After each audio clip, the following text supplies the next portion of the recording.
오늘 미국 3억 명의 예상이 발칵 뒤집혔습니다. 그 속에는 손흥민과 그의 듀오 부안가가 있었습니다.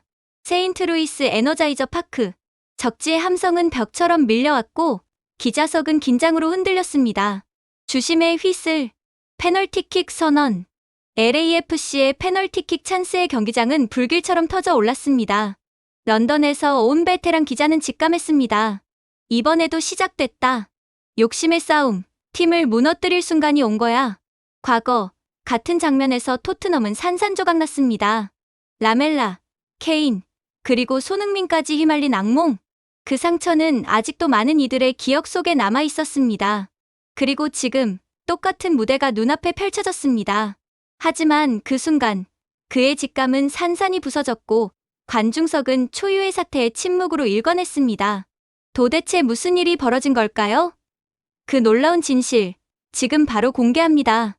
이야기 시작하기 전에 좋아요와 손흥민 응원 댓글 작성해 주시면 손흥민 선수의 활약에 아주 큰 힘이 됩니다. 감사합니다. 저는 알렉산더 그린필드입니다. 런던에서 30년간 축구를 써온 기자죠. 프리미어리그의 영광과 추락을 모두 목격했고 수많은 스타들의 진짜 얼굴을 봐왔습니다. 챔피언스리그 결승부터 강등 싸움까지 제 노트북에는 수천 개의 기사가 저장돼 있어요. 그래서 저는 쉽게 감동하지 않습니다. 특히 아시아 선수들에 대해서는 더욱 그랬어요. 기술은 있지만 멘탈이 약하다는 게 제 지론이었죠. 솔직히 말하겠습니다. 저는 손흥민을 좋아하지 않았습니다. 아니, 정확히는 신뢰하지 않았다고 해야겠네요. 그는 빠르고 기술적이고 골도 잘 넣었습니다. 통계로만 보면 월드클래스였죠. 하지만 제 눈에 그는 항상 뭔가 부족해 보였어요. 결정적 순간마다 팀을 하나로 모으지 못하는 선수. 화려하지만 깊이가 없는 선수. 그게 제가 내린 평가였습니다. 왜 그렇게 생각했냐고요? 10년 전 런던의 어느 봄날로 돌아가야 합니다. 토트넘 호스퍼 경기장. 저는 프레스석 맨 앞줄에 앉아 있었어요.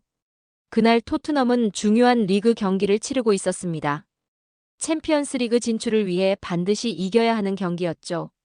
토트넘이 페널티킥을 얻었습니다. 손흥민은 이미 한 골을 넣은 상태였고 컨디션도 최상이었어요. 이 킥만 성공하면 멀티골이었죠. 당연히 그가 찰 거라 모두가 예상했습니다. 그런데 라멜라가 나섰습니다.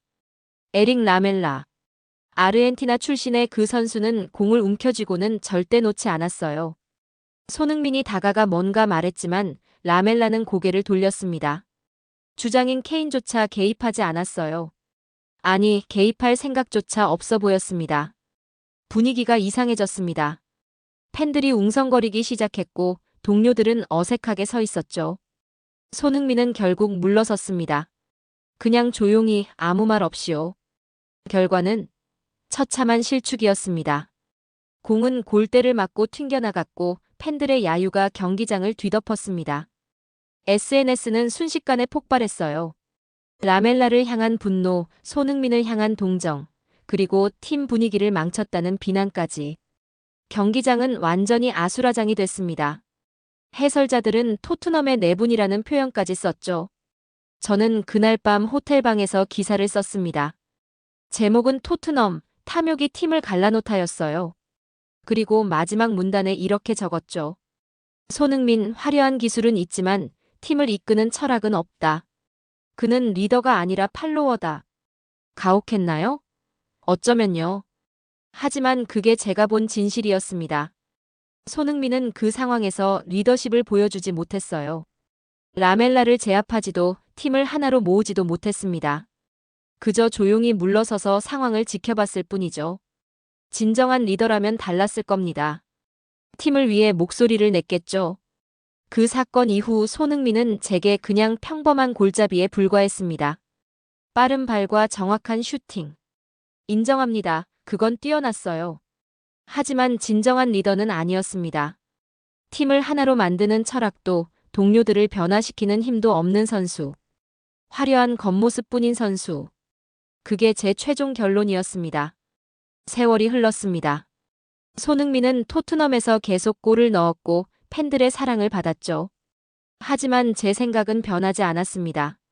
그는 좋은 선수지만 위대한 선수는 아니라고요. 그래서 이번 세인트루이스 원정 취재를 떠날 때도 기대는 전혀 없었습니다. MLS 리그. 솔직히 프리미어리그에 비하면 한참 떨어지는 수준이죠. 손흥민이 거기서 잘한다고 해서 뭐가 달라지겠어요? 큰 연못에 작은 물고기가 작은 연못으로 옮겨간 것뿐이라고 생각했습니다. 에너자이저 파크에 도착했을 때 경기장은 붉은 물결로 가득 차 있었습니다. 세인트루이스 시티의 홈팬들은 미친 듯이 응원했고 LAFC 서포터즈는 한쪽 구석에 몰려서 필사적으로 목소리를 높였죠. 분위기는 확실히 적대적이었습니다. 완전한 원정 경기였어요. 저는 기자석에 앉아 노트북을 열었습니다. 예상 제목은 이미 머릿속에 정해져 있었어요. 손흥민, MLS에서도 여전히 평범하다. 혹은 손흥민, 편안한 리그에서의 안일한 플레이. 뭐 그런 식이었죠. 경기가 시작됐습니다. 전반 15분, 부앙가가 선제골을 넣었어요. LAFC의 공격수 데니스 부앙가. 저는 그에 대해서도 알고 있었습니다.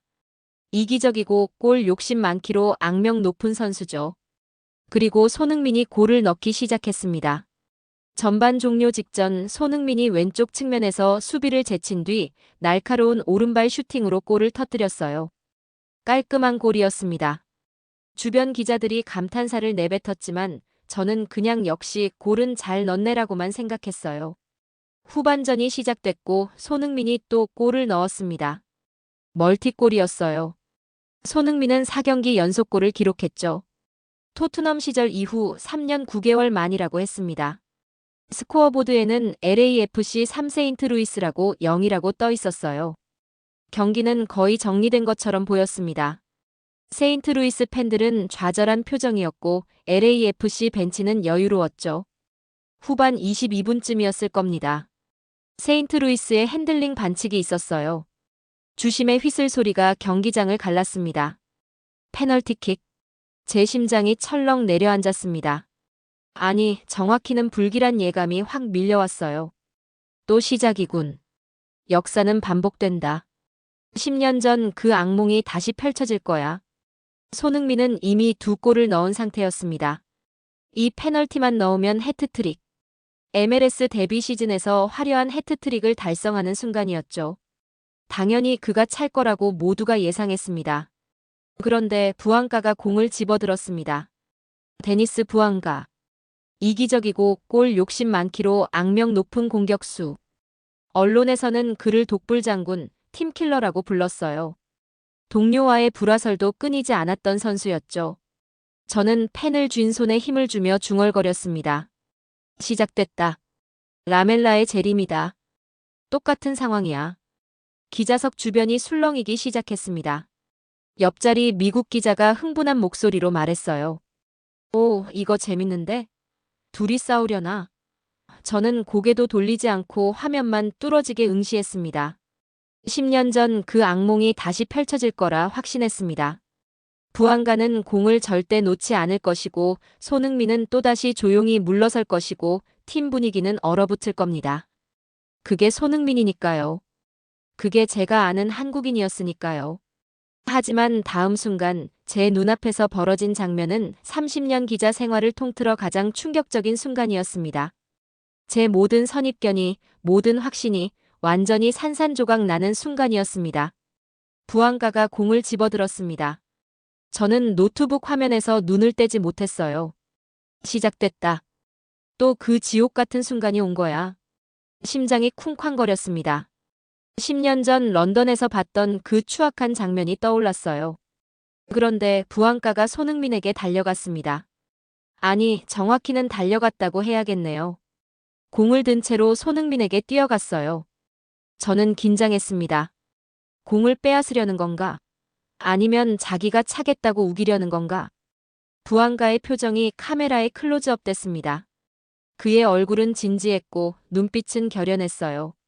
입술이 움직이는 게 보였습니다. 소니, 소니.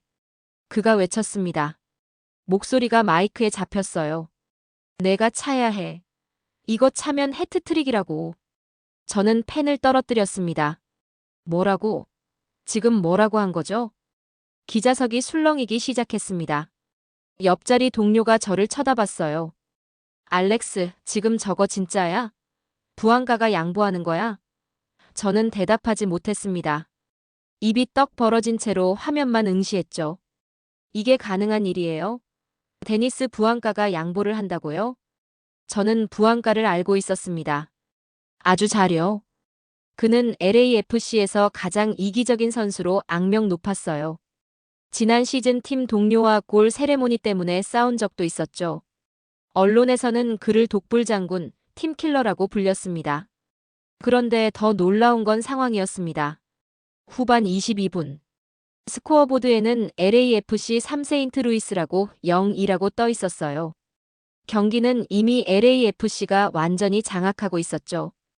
부안가가 전반 15분에 선제골을 넣었고 손흥민이 멀티골로 쐐기를 박았습니다. 그리고 지금 세인트루이스의 핸들링 반칙으로 페널티킥이 선언됐어요. 부안가는 현재 시즌 23골로 MLS 득점 순위 2위였습니다. 1위는 24골의 리오넬 메시. 단 한 골 차였죠. 이 페널티킥 하나가 메시와의 격차를 좁히는 결정적인 골이 될 수 있었습니다. 득점왕이 걸린 상황이었어요. 부안가에게 이 골은 단순한 골이 아니었습니다. 메시를 추격할 수 있는 절호의 기회였죠. 그런 상황에서 양보를 한다고요? 부안가는 공을 손흥민 쪽으로 밀었습니다. 진짜로요. 두 손으로 공을 들고 손흥민 앞에 내밀었죠. 소니, 내 해트트릭이야. 내가 차야 해. 손흥민은 이미 두 골을 넣은 상태였어요. 이 페널티킥만 성공하면 해트트릭. MLS 데뷔 8경기 만에 화려한 해트트릭을 달성하는 순간이었죠. 하지만 손흥민은 공을 받지 않았습니다. 그가 고개를 저었어요. 단호하게요. 그리고 부안가에게 뭔가 말했습니다. 카메라가 그의 입술을 잡았죠. 아니야, 데니스. 내가 차야 해. 미쳤습니다. 완전히 미쳤어요. 손흥민이 공을 다시 부안가 쪽으로 밀었습니다. 부안가는 황당한 표정을 지었어요. 그리고 다시 손흥민에게 밀었죠. 소니, 지금 장난해? 해트트릭이라고. MLS 와서 몇 경기 만에 해트트릭이야. 손흥민은 웃으며 고개를 저었습니다. 그리고 더 큰 목소리로 말했어요. 내가 메시를 넘어야 해, 데니스. 득점왕은 내 거야. 메시를 넘는다고? 저는 순간 완전히 이해했습니다. 손흥민은 부안가가 메시와 단 1골 차이로 득점왕을 다투고 있다는 걸 정확히 알고 있었어요. 자신의 개인 기록인 해트트릭보다 부안가의 득점왕 도전이 더 중요하다고 판단한 거죠. 관중석이 웅성거리기 시작했습니다. 세인트루이스 팬들도 LAFC 팬들도 모두 어리둥절한 표정이었어요. 이런 장면은 처음 보는 거였죠. 저 역시 마찬가지였습니다. 30년간 수천 경기를 봤지만 이런 광경은 정말 처음이었어요. 해설석에서 루이스 가르시아의 목소리가 들려왔습니다. 믿을 수가 없습니다. 두 선수가 페널티킥을 서로에게 양보하고 있어요. 이건 축구 역사상 처음 보는 장면입니다. 그의 목소리에는 흥분이 묻어났습니다. 저도 마찬가지였어요. 심장이 미친 듯이 뛰고 있었습니다. 부안가와 손흥민은 계속 공을 서로에게 밀고 있었습니다. 진짜로요. 이건 농담이 아니었어요. 두 사람 모두 진심이었습니다. 벤치에서 체런돌로 감독이 일어섰습니다. 저는 그가 화를 낼 거라 예상했어요.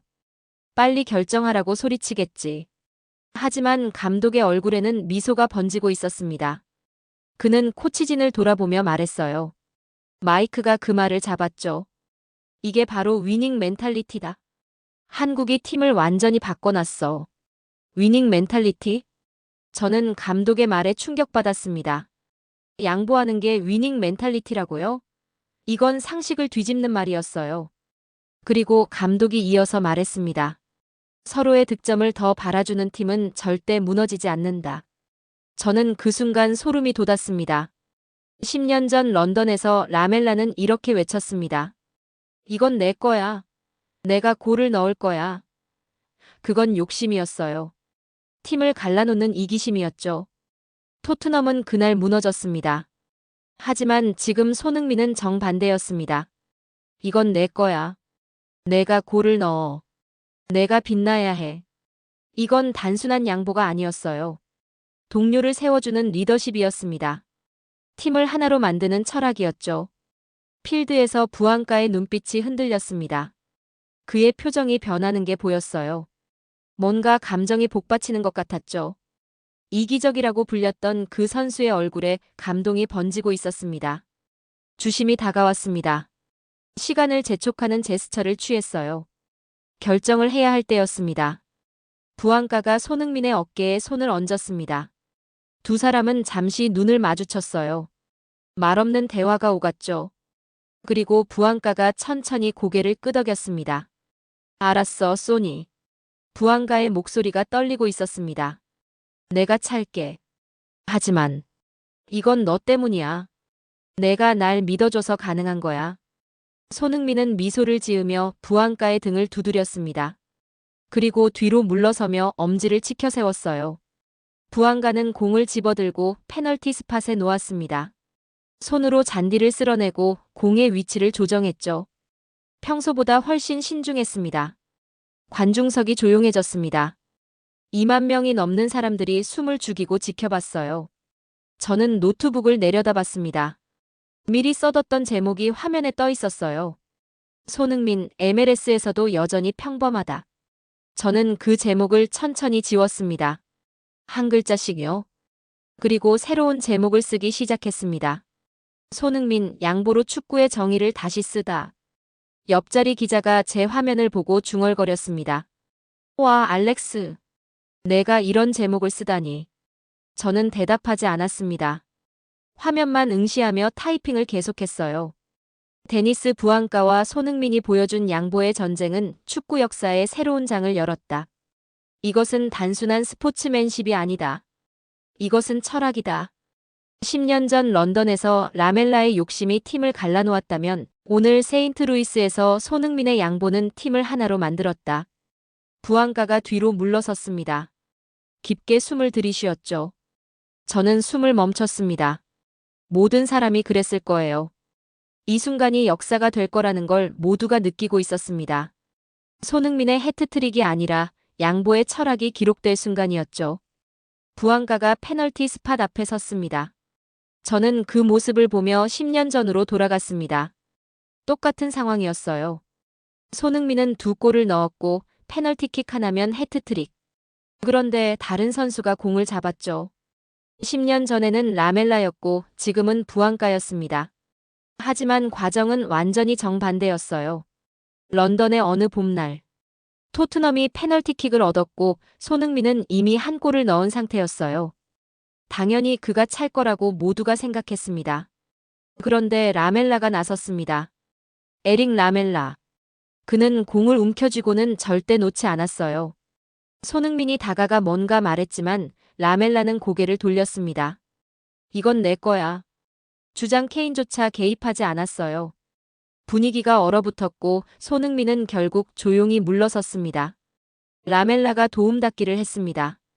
그리고 슛. 공은 골대를 맞고 튕겨나갔어요. 실축이었습니다. 경기장이 폭발했습니다. 야유가 쏟아졌고 SNS는 순식간에 난리였죠. 라멜라 OUT. 이기적인 놈. 하지만 더 비극적인 건 손흥민도 비난받았다는 겁니다. 왜 공을 안 뺏어왔어? 리더십이 없다는 말들이 쏟아졌어요. 저는 그날 밤 이렇게 썼습니다. 토트넘, 탐욕이 팀을 갈라놓다. 라멜라의 이기심과 손흥민의 무기력한 대응. 그 사건 이후 토트넘은 완전히 갈라졌습니다. 라멜라는 다음 시즌 팀을 떠났지만 상처는 오래 남았어요. 손흥민은 억울하게도 그 사건의 희생양이 되었고 평생 꼬리표처럼 따라다녔습니다. 지금 세인트루이스에서 저는 비교했습니다. 라멜라는 공을 빼앗으며 이건 내 거야 라고 외쳤지만 부안가는 공을 건네며 내가 차야 해 라고 외쳤어요. 라멜라는 손흥민을 밀어냈지만 부안가는 손흥민에게 설득당했죠. 저는 부안가를 알고 있었습니다. 그는 라멜라와 똑같은 유형이었어요. 지난 시즌 팀 동료와 골 세레모니 때문에 싸웠고 언론은 그를 제2의 라멜라라고 불렀죠. 하지만 지금 그는 완전히 달라져 있었습니다. 페널티 스팟에 선 부안가의 얼굴에는 라멜라의 오만함이 없었어요. 대신 감사함이 보였습니다. 손흥민을 향한 감사함이요. 손흥민이 부안가를 변화시켰습니다. 양보를 통해서요. 해설석에서 루이스 가르시아가 말했습니다. 10년 전 토트넘의 비극을 기억하시나요? 오늘은 정반대입니다. 욕심이 아니라 양보, 갈등이 아니라 화합을요. 옆자리 기자가 저를 쳐다봤습니다. 알렉스, 너 그때 현장에 있었잖아. 지금 기분이 어때? 저는 대답하지 못했습니다. 10년 전 제가 손흥민에게 내렸던 평가 화려하지만 철학은 없다가 완전히 틀렸다는 걸 인정해야 했으니까요. 손흥민에게는 철학이 있었습니다. 아주 확고한 철학이요. 양보의 철학, 동료를 세우는 철학, 팀을 하나로 만드는 철학이었죠. 라멜라는 욕심을 부렸고 모든 걸 잃었습니다. 하지만 손흥민은 양보했고 부안가의 마음을 얻었어요. 아니, 부안가만이 아니었습니다. 감독도 선수들도 관중들도 그리고 저까지도요. 관중석 어딘가에서 목소리가 들렸습니다. 이게 진짜 팀워크야. 모두 감동받은 얼굴이었어요. 심지어 세인트루이스 팬들까지 박수를 보내고 있었습니다. 10년 전 런던에서 우리가 본 건 추악한 욕심이었습니다. 하지만 지금 세인트루이스에서 우리가 보는 건 아름다운 양보였어요. 저는 타이핑했습니다. 라멜라는 공을 빼앗아 실축했고 팀을 무너뜨렸다. 하지만 부안가는 양보를 통해 얻은 신뢰로 페널티 스팟에 섰다. 10년이 흘렀다. 하지만 가장 큰 변화는 한국인의 철학이었다. 손흥민은 욕심을 양보로, 갈등을 화합으로, 이기심을 이타심으로 바꿔놨다. 부안가가 공을 다시 조정했습니다. 손흥민은 멀리서 미소 짓고 있었어요. 괜찮아, 데니스. 넌 할 수 있어. 난 널 믿어.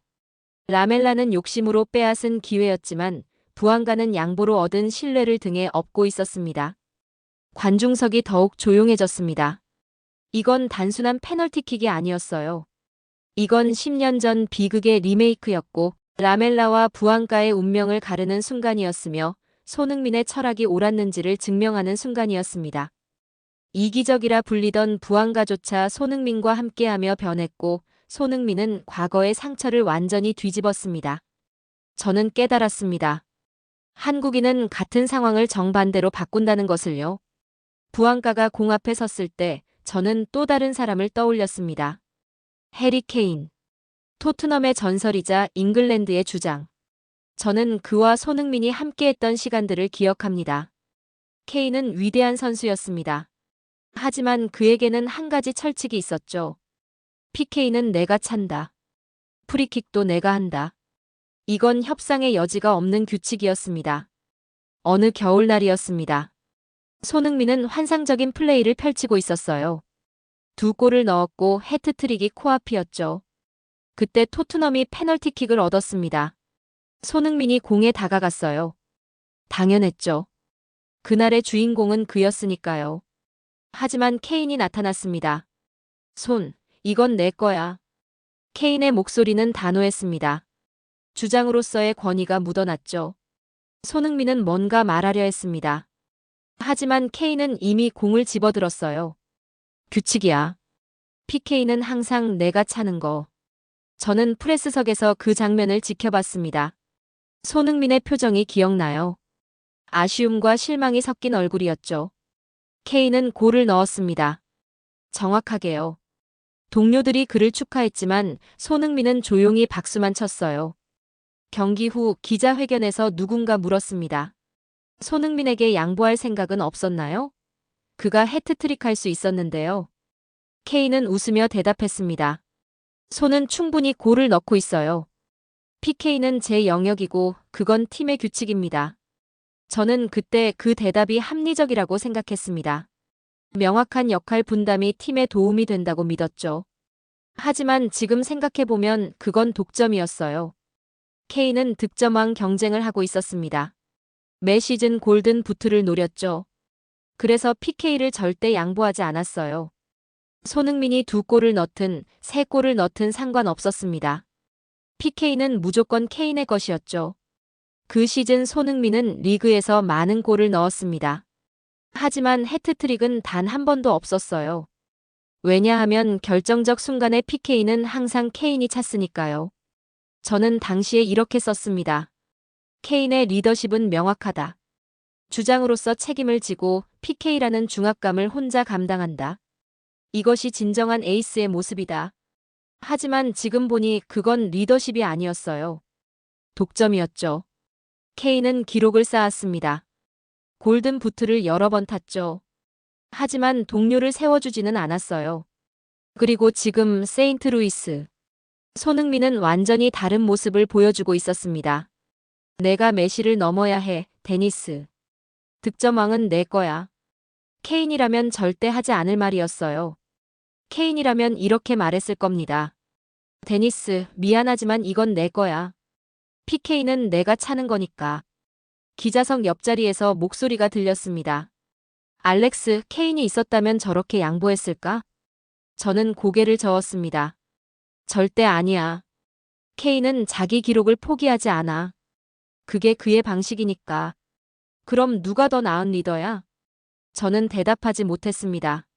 10년 전이라면 당연히 케인이라고 대답했을 거예요. 명확한 위계, 확실한 책임, 에이스로서의 자부심. 그게 리더십이라고 믿었으니까요. 하지만 지금은 달랐습니다. 손흥민의 양보를 보니 케인의 독점이 얼마나 이기적이었는지 깨달았어요. 케인은 기록을 남겼습니다. 골든 부트, 득점왕 타이틀, 수많은 골들요. 하지만 손흥민은 뭔가 다른 걸 남기고 있었습니다. 문화를요. 부안가가 변한 것처럼 LAFC 전체가 변하고 있었어요. 서로의 성공을 바라주는 문화, 양보를 통해 더 강해지는 팀 문화요.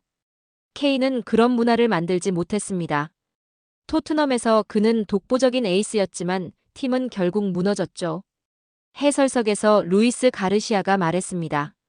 손흥민의 리더십은 케인과는 완전히 다릅니다. 케인은 자신이 모든 걸 책임지려 했어요. 하지만 손흥민은 동료들을 믿고 기회를 줍니다. 관중석 어딘가에서 대답이 들렸습니다. 당연히 손흥민이지.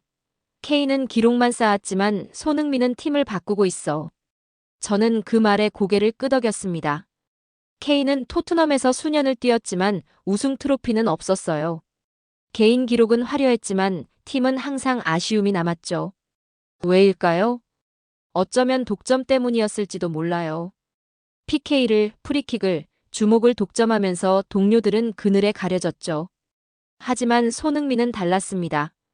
그는 자신을 낮추고 동료를 세웠어요. 부안가에게 기회를 주고 그의 성장을 진심으로 바랐죠. 저는 타이핑했습니다. 해리 케인과 손흥민. 두 사람은 같은 팀에서 뛰었지만 완전히 다른 리더십을 보여줬다. 케인은 독점으로 기록을 쌓았고 손흥민은 양보로 문화를 만들었다. 케인은 득점왕을 여러 번 탔지만 우승 트로피는 없었다. 손흥민은 개인 기록을 양보했지만 팀을 변화시켰다. 옆자리 기자가 제 화면을 보고 말했습니다. 와, 알렉스. 케인한테 좀 가혹한 거 아냐? 저는 고개를 저었습니다. 아니야. 이건 사실이야. 케인은 훌륭한 선수지만 손흥민은 다른 레벨의 리더야. 화면 속 손흥민은 여전히 미소를 짓고 있었습니다. 부안가를 향해 엄지를 치켜 세우며요. 케인이라면 절대 지을 수 없는 표정이었어요. 왜냐하면 케인에게 PK는 자기 기록을 쌓을 기회였지만 손흥민에게 PK는 동료를 성장시킬 기회였으니까요. 진정한 리더는 모든 걸 혼자 가져가는 사람이 아니라 동료들과 함께 나누는 사람이었습니다. 케인은 기록을 남겼지만 손흥민은 유산을 남기고 있었습니다. 부안가가 심호흡을 했습니다. 저도 숨을 죽였습니다. 양보의 철학이 독점의 기록보다 더 아름다운 결과를 만들어낼지 곧 알게 될 것입니다. 부안가가 뒤로 물러섰습니다. 도움닫기 준비였어요. 저는 노트북 화면에서 눈을 떼지 못했습니다. 손가락이 키보드 위에서 떨리고 있었죠. 관중석 2만 명이 숨을 죽였습니다. 세인트루이스 팬들도 LAFC 팬들도 모두 같은 표정이었어요. 긴장과 기대가 뒤섞인 얼굴들이었죠. 부안가가 공을 바라봤습니다. 골키퍼를 확인했어요. 그리고 천천히 숨을 들이쉬었죠. 바로 그때였습니다. 주심이 갑자기 손을 귀에 갖다 댔습니다. 저는 순간 심장이 멎는 줄 알았어요. 저거. 기자석이 술렁이기 시작했습니다. 주심의 표정이 굳어졌어요. VAR 룸에서 무언가 연락이 온 거였습니다. VAR 체크? 지금. 옆자리 기자가 당황한 목소리로 말했습니다. 경기장이 순식간에 얼어붙었습니다. 부안가는 어리둥절한 표정으로 주심을 바라봤어요. 손흥민도 고개를 갸우뚱했죠. 주심이 사이드라인에 있는 모니터로 걸어갔습니다. 미쳤어. 지금 뭔 상황이야? 기자석 여기저기서 중얼거림이 들렸습니다. 저는 급하게 타이핑을 시작했습니다. VAR 판독 중. 페널티킥 판정에 문제가 있는 것으로 보인다. 부안가와 손흥민의 감동적인 양보 드라마가 무색해질 위기다. 주심이 모니터를 들여다봤습니다. 한 번, 두 번, 세 번. 리플레이를 반복해서 확인했어요. 관중석이 웅성거리기 시작했습니다. 뭐야? 페널티킥 아니었어? 파울이 박스 밖이었나? 아니면 오프사이드? 온갖 추측들이 쏟아졌습니다. LAFC 벤치에서 체런돌로 감독이 일어섰어요. 불안한 표정이었죠. 손흥민은 부안가 옆으로 다가갔습니다. 어깨를 두드리며 뭔가 말했어요. 격려하는 것 같았죠. 주심이 모니터에서 고개를 들었습니다. 그리고 천천히 경기장 중앙으로 걸어왔어요. 저는 숨을 참았습니다. 주심이 양손으로 X자를 그었습니다. 페널티킥 취소. 뭐야? 기자석이 폭발했습니다. 저도 믿을 수 없었어요. 화면에 리플레이가 나왔습니다. 세인트루이스 수비수가 부안가를 넘어뜨린 장면이었죠. 하지만 자세히 보니 파울이 페널티 박스 라인 바깥쪽이었습니다. 아주 미세하게요. 불과 몇 센티미터 차이였어요. 말도 안 돼. 저는 중얼거렸습니다. 이게 가능한 일인가요? 그 감동적인 양보 드라마가 부안가와 손흥민의 아름다운 순간이 단 몇 센티미터 차이로 사라진다고요? 관중석에서 야유가 터져나왔습니다. 세인트루이스 팬들은 환호했지만 LAFC 팬들은 분노했죠. 이건 말도 안 돼. 페널티킥 맞잖아.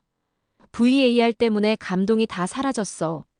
부안가는 허탈한 표정으로 하늘을 올려다봤습니다. 페널티 스팟에 놓였던 공이 주심에 의해 치워졌어요.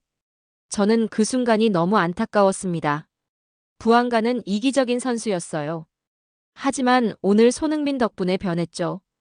양보를 받고 감동받고 새로운 사람이 되려는 순간이었어요. 그런데 그 기회가 VAR로 사라진 겁니다. 하지만 그 다음 순간 제가 본 장면은 더욱 충격적이었습니다. 손흥민과 부안가가 동시에 주심에게 달려갔어요. 뭐야? 저 둘이 지금. 손흥민이 주심에게 뭔가 말했습니다. 손짓 발짓을 하며 설명했죠. 부안가도 함께였어요. 해설석에서 루이스 가르시아가 외쳤습니다. 믿을 수 없습니다. 손흥민과 부안가가 주심에게 항의하고 있어요. 이건 자기 기록이 아니라 팀을 위한 항의입니다. 저는 화면을 확대해서 봤습니다. 손흥민의 얼굴은 진지했어요. 화가 난 게 아니라 억울해하는 표정이었죠. 부안가도 마찬가지였어요. 그들은 페널티킥이 취소된 게 억울했던 겁니다. 자신들의 골 기록 때문이 아니라 팀이 받아야 할 기회가 사라졌기 때문이었죠. 주심은 고개를 저었습니다. VAR 판독 결과를 바꿀 수는 없다는 제스처였어요. 손흥민이 부안가의 어깨를 두드렸습니다. 그리고 함께 돌아서서 걸어갔죠. 카메라가 두 사람의 뒷모습을 잡았습니다. 부안가가 손흥민에게 뭔가 말하는 게 보였어요. 그리고 손흥민은 웃으며 대답했죠. 림리딩 전문가인 옆자리 기자가 말했습니다. 부안가가 미안해, 소니. 내 해트트릭 날아갔어라고 했어. 그리고 손흥민이 괜찮아, 우리 함께 다시 만들자고 대답했어. 저는 그 순간 소름이 돋았습니다. VAR로 페널티킥이 취소됐어요. 손흥민의 해트트릭 기회도 부안가의 골 기회도 모두 날아갔죠. 하지만 두 사람은 서로를 위로하고 있었습니다. 부안가는 손흥민의 해트트릭을 걱정했고 손흥민은 부안가를 격려했어요. 이게 뭔가요? 골이 사라졌는데 감동은 더 커졌습니다. 기록은 없어졌는데 우정은 더 깊어졌어요. 관중석에서 박수가 터져 나오기 시작했습니다. 처음에는 몇 명이었지만 점점 커졌죠. LAFC 팬들이 일어섰습니다. 그리고 손흥민과 부안가에게 박수를 보냈어요. 심지어 세인트루이스 팬들까지도 박수를 쳤습니다. 이게 진짜 스포츠맨십이야. 골보다 더 아름다운 장면이다. 저게 바로 팀워크지. 해설석에서 루이스 가르시아가 목이 메인 목소리로 말했습니다. 페널티킥은 취소됐습니다. 하지만 우리는 오늘 더 귀중한 걸 봤어요. 진정한 동료애를, 진정한 리더십을, 진정한 팀워크를 봤습니다.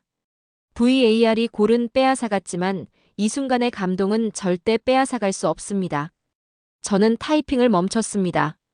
손가락이 떨렸어요. 제목을 다시 썼습니다. 손흥민 골이 아니라 철학을 남기다. VAR이 기록은 지웠지만 감동은 지울 수 없었다. 옆자리 기자가 말했습니다. 알렉스, 이거 진짜 미쳤다. 골이 없는데 더 감동적이야. 이게 어떻게 가능해? 저는 대답했습니다. 손흥민이니까 가능한 거야. 그는 기록보다 관계를, 골보다 가치를 더 중요하게 생각하니까.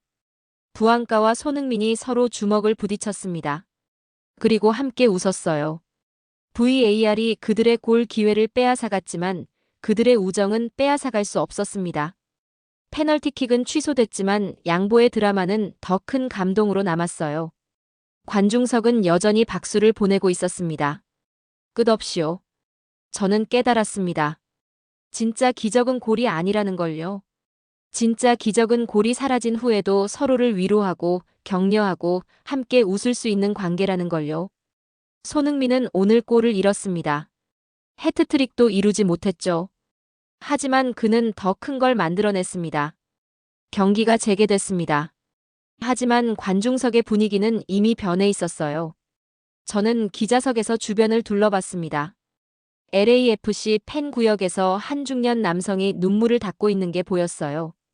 카메라가 그를 잡았습니다. 재미교포로 보이는 그 남성은 손수건으로 눈가를 훔치고 있었죠.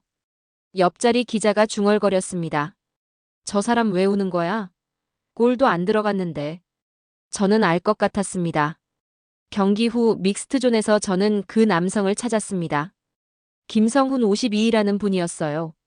LA에서 한인마트를 운영하는 교포였죠. 왜 우셨나요? 제가 물었습니다.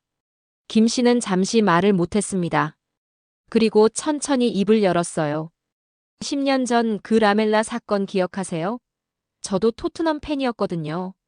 그때 정말 분노했어요. 손흥민이 왜 공을 안 뺏어오냐고, 왜 저렇게 당하고만 있냐고요. 그의 목소리가 떨렸습니다. 근데 오늘은 같은 상황인데 완전히 달랐어요. 부안가가 먼저 양보했고 손흥민도 양보했고 10년 전엔 분노했는데 오늘은 감동받았어요. 같은 상황인데 왜 이렇게 다를까요? 저는 대답했습니다. 손흥민이 성장했으니까요. 10년 전엔 상처받았지만 지금은 그 상처를 철학으로 바꿨어요. 김 씨가 고개를 끄덕였습니다. 맞아요. 손흥민은 변했어요. 아니, 진화했어요. 이제는 팀 전체를 바꾸는 리더가 됐죠. 저는 그의 말을 메모했습니다. 관중석 다른 편에서도 비슷한 장면이 있었습니다. 미국인 청년 마이클 존슨 24은 친구들과 함께 LAFC를 응원하러 왔었어요. 처음엔 이해가 안 됐어요. 왜 서로 양보를 다투는지. 골 넣으면 되는데 왜 양보하냐고요. 마이클이 말했습니다. 근데 VAR로 페널티킥이 취소된 후 두 사람이 서로 위로하는 걸 봤어요. 부안가가 손흥민의 해트트릭을 걱정하고 손흥민이 부안가를 격려하고 그 순간 깨달았어요. 뭘 깨달았나요? 이건 단순한 스포츠가 아니에요. 이건 철학이에요. 어떻게 함께 살아가야 하는지를 보여주는 거죠. 마이클의 눈이 반짝였습니다. 미국 스포츠는 개인주의가 강해요. 각자 자기 기록 쌓고 자기 통계 올리는 거에 집중하죠. 근데 손흥민은 달라요. 그는 동료의 성공이 곧 자기 성공이라고 생각하는 것 같아요. 저는 그의 말을 받아 적었습니다. 미국 청년 한국인에게서 새로운 리더십을 배우다. SNS는 이미 폭발하고 있었습니다. 트위터에서 해시태그 양보 의미약 해시태그가 전 세계 트렌드 1위에 올랐어요. 이게 진짜 팀워크다. 손흥민과 부안가가 보여준 건 축구가 아니라 인생이다.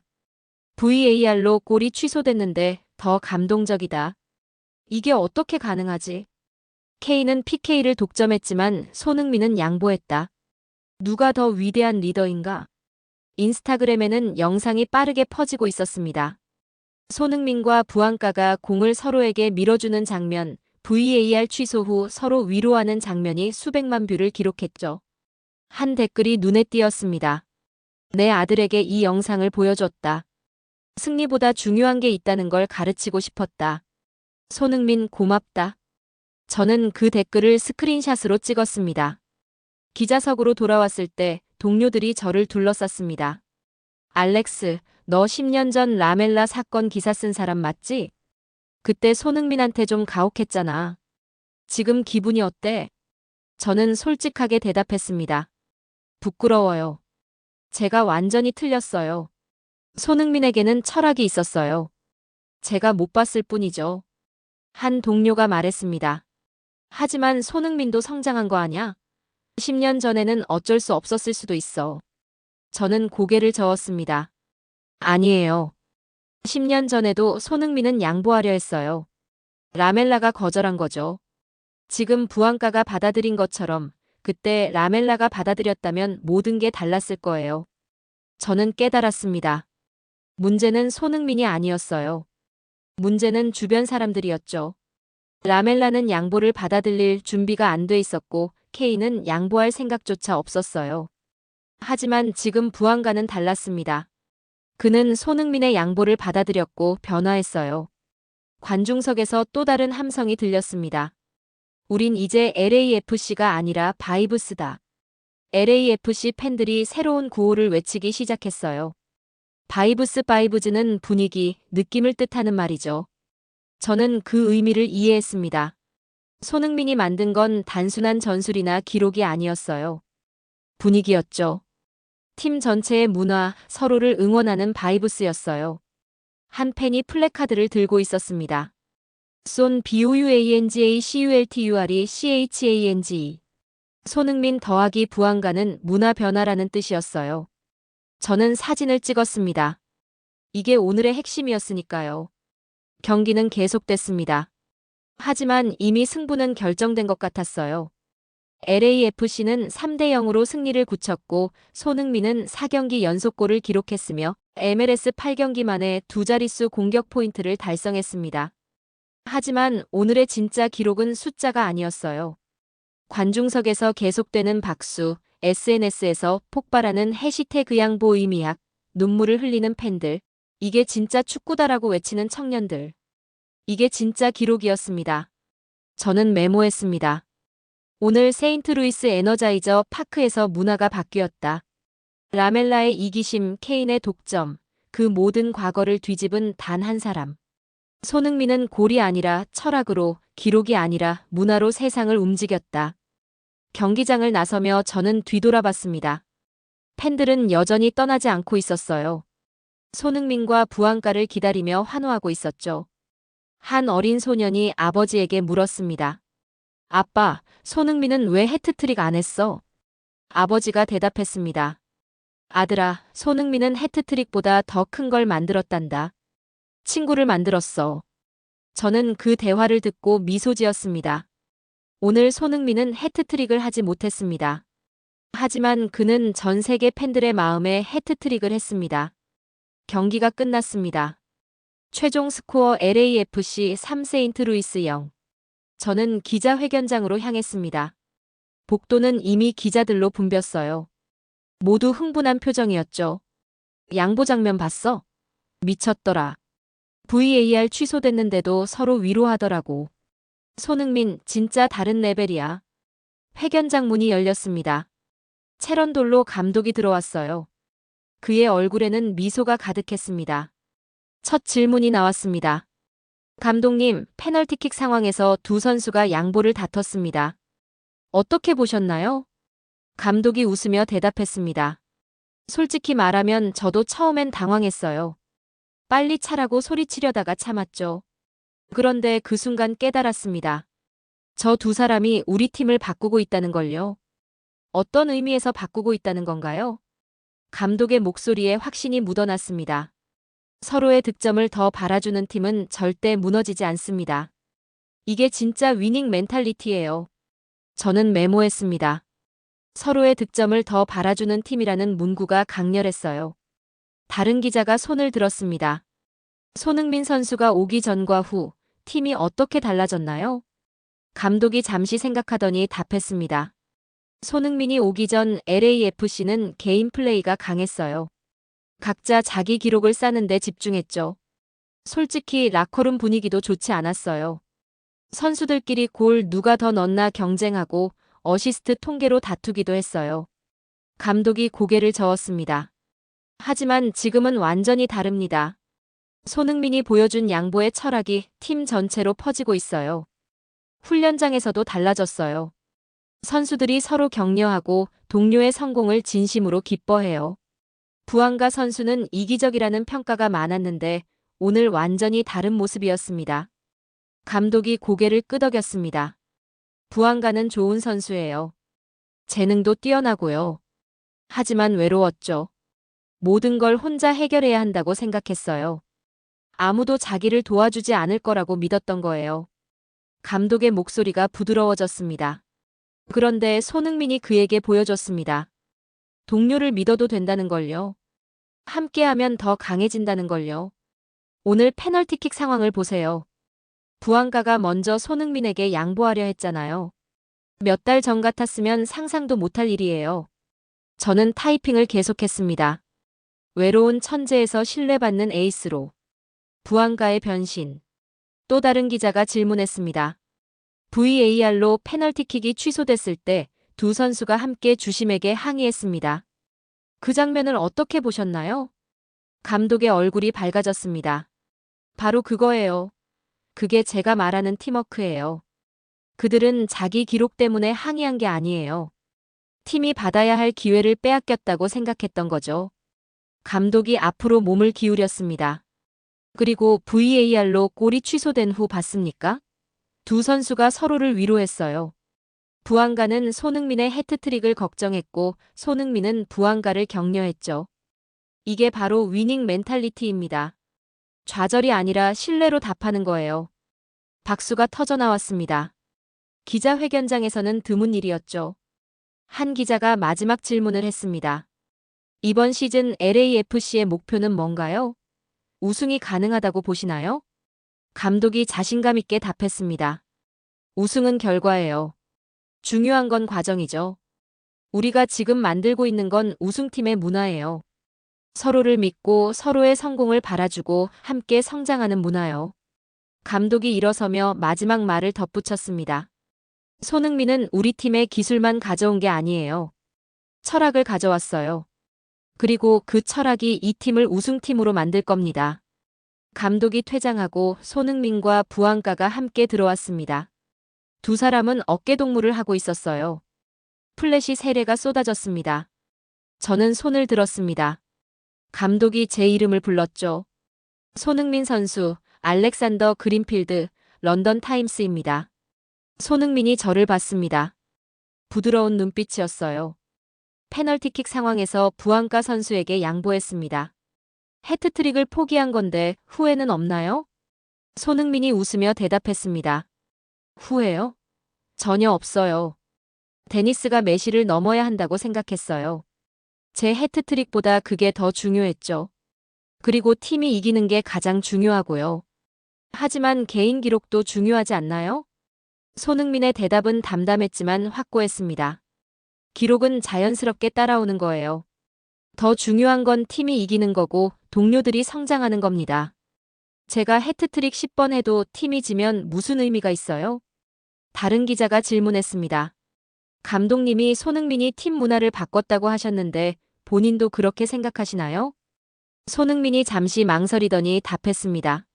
제가 뭔가 특별한 걸 한 건 아니에요. 그냥 제가 토트넘에서 배운 걸 여기서 실천하는 거죠. 좋은 팀은 한 명의 스타가 아니라 11명의 친구가 만드는 거라고 믿어요. 부안가에게로 질문이 넘어갔습니다.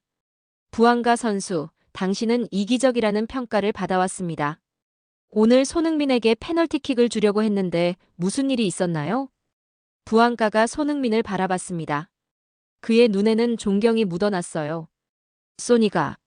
소니가 저를 바꿨어요. 부안가의 목소리가 떨렸습니다. 저는 항상 혼자였어요. 모든 골을 제가 넣어야 한다고 생각했죠. 안 그러면 팀이 저를 버릴 거라고 믿었어요. 하지만 소니는 달랐습니다. 그는 제 골을 진심으로 바랐어요.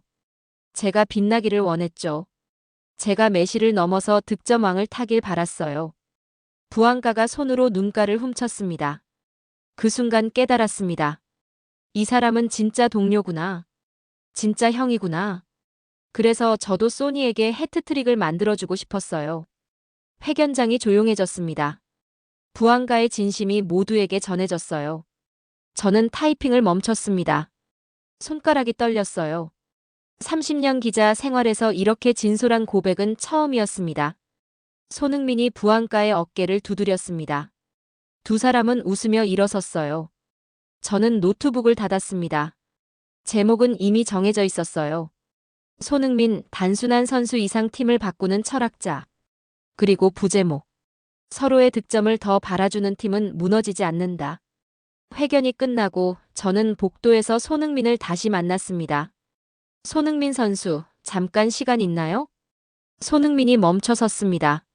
10년 전 제가 당신에 대해 쓴 기사 기억하시나요? 화려하지만 철학은 없다고 썼었어요. 손흥민이 웃었습니다. 기억나요. 많이 속상했죠. 죄송합니다. 제가 틀렸어요. 당신에게는 철학이 있었어요. 제가 못 봤을 뿐이죠. 손흥민이 제 어깨를 두드렸습니다. 괜찮아요. 그때의 저도 부족했으니까요. 하지만 상처가 저를 성장시켰어요. 그러니 어떤 의미론 감사해요. 저는 그 순간 울컥했습니다. 제가 상처 줬던 사람이 저를 용서해주고 있었어요. 손흥민이 라커룸으로 돌아가는 모습을 보며 저는 깨달았습니다. 진정한 위대함은 골이 아니라는 걸요.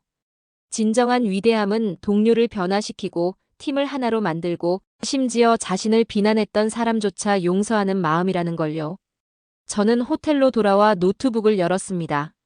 손가락이 키보드 위에서 춤을 췄어요. 30년 만에 처음으로 저는 진심으로 감동받아서 기사를 쓰고 있었습니다. 제목 손흥민, 미국이 배운 한국의 철학. 오늘 세인트루이스 에너자이저 파크에서 역사가 쓰였다. 손흥민은 4경기 연속골을 기록했다. MLS 8경기 만에 두 자릿수 공격 포인트를 달성했다. 화려한 숫자다. 하지만 오늘의 진짜 기록은 숫자가 아니었다. 페널티킥 상황에서 두 선수가 서로에게 양보를 다퉜다. 부안가는 손흥민의 해트트릭을 원했고 손흥민은 부안가의 득점왕 도전을 응원했다. 10년 전 런던에서 라멜라는 욕심으로 공을 빼앗았다. 팀은 무너졌다. 하지만 오늘 세인트루이스에서 손흥민은 양보로 팀을 하나로 만들었다. 해리 케인은 PK를 독점하며 기록을 쌓았다. 하지만 손흥민은 PK를 양보하며 문화를 만들었다. 케인은 득점왕을 여러 번 탔지만 우승 트로피는 없었다. 손흥민은 개인 기록을 포기했지만 팀을 변화시켰다. 체런돌로 감독은 말했다. 서로의 득점을 더 바라주는 팀은 절대 무너지지 않는다. 데니스 부안가는 이기적이라 불렸던 선수였다. 하지만 손흥민과 함께하며 변했다. 오늘 그는 말했다. 소니가 저를 바꿨어요. 이제 저는 혼자가 아니에요. VAR로 페널티킥이 취소됐을 때 두 선수는 서로를 위로했다. 부안가는 손흥민의 해트트릭을 걱정했고 손흥민은 부안가를 격려했다. 골이 사라졌지만 감동은 더 커졌다. 관중석의 재미교포는 눈물을 흘렸다. 10년 전 라멜라 사건 땐 분노했는데 오늘은 감동받았어요. 미국 청년은 외쳤다. 이건 축구가 아니라 철학이다. SNS에서 해시태그 양보 의미약 해시태그가 전 세계 1위에 올랐다. LAFC 팬들은 새로운 구호를 외쳤다. 우린 이제 LAFC가 아니라 바이브스다. 손흥민이 만든 건 전술이 아니라 문화였다. 기록이 아니라 철학이었다. 30년 전 나는 손흥민에게 화려하지만 철학은 없다고 썼다. 오늘 나는 그 평가를 철회한다. 손흥민에게는 철학이 있었다. 아주 확고한 철학이. 나는 단지 그걸 보지 못했을 뿐이다. 오늘 미국은 배웠다. 한국은 기술이 아니라 철학으로 세상을 움직이는 나라라는 것을. 라멜라의 이기심, 케인의 독점. 그 모든 과거를 뒤집은 단 한 사람. 손흥민. 그는 골이 아니라 사람을 움직였고 기록이 아니라 문화를 만들었으며 통계가 아니라 철학을 남겼다. 브라보, 마이 코리아. 당신들은 오늘 전 세계에 보여줬다. 진정한 리더십이 무엇인지를. 진정한 팀워크가 무엇인지를. 진정한 위대함이 무엇인지를. 알렉산더 그린필드, 세인트루이스에서. 저는 기사를 다시 읽었습니다. 그리고 게시 버튼을 눌렀어요. 30년 기자 생활에서 가장 자랑스러운 기사였습니다. 핸드폰이 울렸습니다. 편집장이었어요. 알렉스, 기사 봤어. 이거 진짜야? 네, 전부 사실입니다. 30년 만에 처음 보는 톤인데 너 누구야? 저는 웃었습니다. 저도 몰라요. 아마 손흥민이 저도 바꾼 것 같아요. 편집장이 말했습니다. 이거 일면 톱으로 간다. 제목도 그대로 쓸게. 손흥민, 미국이 배운 한국의 철학. 전화를 끊고 저는 창밖을 바라봤습니다. 세인트루이스의 밤하늘에는 별이 가득했어요. 문득 10년 전 런던이 떠올랐습니다. 라멜라가 실축하던 그날 밤, 저는 손흥민에게 가혹한 기사를 썼었죠. 하지만 오늘은 달랐습니다. 오늘은 손흥민을 향한 찬사를 썼어요. 같은 기자, 같은 상황, 하지만 완전히 다른 기사. 무엇이 바뀐 걸까요? 손흥민이 성장했고 저도 배웠습니다. 진정한 리더는 모든 걸 혼자 가져가는 사람이 아니라 동료들과 함께 나누는 사람이라는 것을요. 다음 날 아침, 제 기사는 전 세계 언론에 인용됐습니다. BBC, ESPN, 가디언, 뉴욕타임스. 모두가 손흥민의 양보 철학을 다뤘어요. 한 ESPN 해설자는 말했습니다. 손흥민은 MLS의 기술만 가져온 게 아니다. 새로운 리더십 모델을 가져왔다. 메시는 개인 기량으로 리그를 바꿨지만 손흥민은 철학으로 리그를 바꾸고 있다. BBC는 제목을 뽑았습니다. 양보의 미학 손흥민이 미국 스포츠에 던진 질문. 가디언은 분석 기사를 냈습니다. 케인의 독점 vs 손흥민의 양보 어떤 리더십이 팀을 더 강하게 만드는가. 제 이메일은 폭발했습니다. 전 세계 기자들이 인터뷰를 요청했고 방송국들이 출연을 제안했어요. 하지만 저는 정중히 거절했습니다. 오늘의 주인공은 제가 아니라 손흥민이었으니까요. 일주일 후, 저는 런던으로 돌아왔습니다. 공항에서 한 한국인 청년이 저에게 다가왔어요. 알렉산더 그린필드 기자님 맞으시죠? 네, 맞습니다. 기사 잘 봤습니다. 특히 마지막 문장이 인상 깊었어요. 브라보, 마이 코리아. 청년이 손을 내밀었습니다. 한국인으로서 감사합니다. 손흥민을 이해해 주셔서요. 저는 그의 손을 잡았습니다. 제가 감사하죠. 손흥민이 저를 더 나은 기자로 만들어줬으니까요. 집에 도착해서 저는 10년 전 기사를 다시 꺼내봤습니다. 손흥민, 화려하지만 철학은 없다. 저는 그 문장을 천천히 지웠습니다. 그리고 새로운 문장을 썼어요. 손흥민, 화려할 뿐 아니라 철학도 있다. 그리고 그 철학이 세상을 바꾸고 있다. 저는 미소 지었습니다. 30년 만에 처음으로 저는 제가 쓴 기사를 자랑스러워하고 있었습니다. 손흥민. 그는 골로 기록을 쓰지 않았습니다. 양보로 역사를 썼습니다. 브라보, 마이 코리아. 손흥민은 MLS 입성 단 8경기 만에 두 자릿수 공격 포인트를 달성했습니다. 4경기 연속 골, 33세의 나이에도 여전히 리그를 폭격하고 있습니다. 하지만 오늘 기록보다 더 강렬했던 건 한 장면이었습니다. 득점왕을 다투는 동료에게 해트트릭을 스스로 거부한 순간, 그때 관중석은 얼어붙었고 기자석은 펜을 멈췄습니다. 라멜라가 남긴 상처, 케인의 독점은 양보라는 철학 앞에서 산산이 부서졌습니다. 미국의 팬들은 외쳤습니다. 이건 축구가 아니라 새로운 문화다. 저는 목격했습니다. 한국은 숫자로만 증명하는 나라가 아니었습니다. 기록은 깨지지만 철학은 남습니다. 오늘 손흥민은 득점왕보다 더 큰 유산을 MLS에 심었습니다. 브라보, 마이 코리아. 좋아요와 구독, 그리고 이 이야기를 널리 퍼뜨려 주세요.